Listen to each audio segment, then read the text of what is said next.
नमस्कार मंडळी, नवीन एका इंटरेस्टिंग व्हिडिओमध्ये सर्वांचं मनापासून स्वागत आहे। मित्रांनो, बुधवार 26 जून 2024 रोजी राज्य मंत्रिमंडळाच्या बैठकीमध्ये शासनाने खूप मोठे आणि महत्त्वाचे निर्णय घेतलेले आहेत।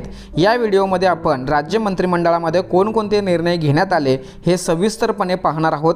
चॅनलवरती जर नवीन असाल तर कृपा करा चॅनलला सबस्क्राइब करा। अशाच महत्त्वपूर्ण अपडेट, महत्त्वपूर्ण बातम्या या चॅनलवरती येत असतात। चला तर मित्रांनो, व्हिडिओला सुरुवात करूया।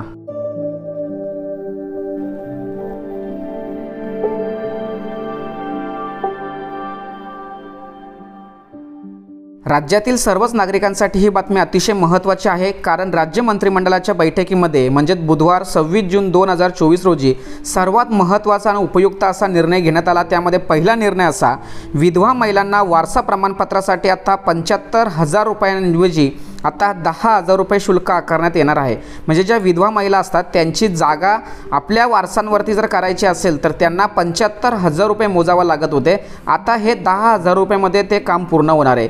त्यानंतर चंद्रपूर कॅन्सर केअर फाउंडेशनला भाडेपट्ट्यावरील मुद्रांक शुल्कात सुद्धा सूट देण्यात आलेली आहे।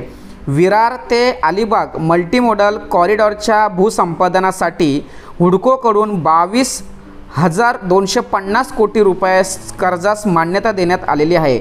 आणि दुसरा महत्त्वाचा निर्णय असा घेण्यात आलेला आहे, त्यामध्ये पहिला असा, पुणे रिंग रोड संपादनासाठी हुडकोकडून 5,500 कोटी कर्जाची मान्यता देण्यात आलेली आहे। आणि यानंतरचा पाचवा निर्णय असा घेण्यात आलेला आहे, मुंबई मेट्रो 3 लवकरच सुरू केली जाणार आहे। शासनाच्या हिश्श्याची 1,163 कोटी एवढी रक्कम थेट मुंबई मेट्रो रेलला देण्याची मान्यता या मंत्रिमंडळामध्ये घेण्यात आलेली आहे। आणि नंतरचा मुद्दा असा आहे, नंतरचा मंत्रिमंडळामध्ये घेण्यात आलेला दुसरा महत्त्वाचा निर्णय असा, रॉयल वेस्टर्न इंडिया टर्फ क्लबला दिलेल्या भूखंडाच्या भाडेपट्ट्यात सुधारणा करण्यात आलेली असणार आहे। रेस कोर्सवरून कुठल्याही स्वरूपाचे बांधकाम होणार नाही।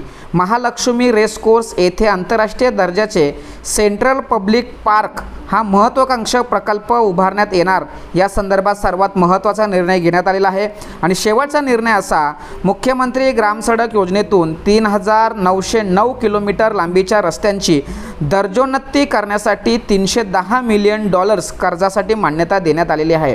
मित्रांनो, अशा पद्धतीने बुधवार म्हणजे 26 जून 2024 रोजी राज्य मंत्रिमंडळामध्ये हे महत्त्वाचे निर्णय घेण्यात आलेले आहे। हे निर्णय सर्वसामान्यांसाठी अतिशय उपयुक्त आणि महत्त्वाचा असल्या कारणाने सदर व्हिडिओ संपूर्ण राज्यातील प्रत्येक नागरिकांपर्यंत पोहोचवण्यासाठी सहकार्य करा। तोपर्यंत धन्यवाद। जय हिंद, जय महाराष्ट्र।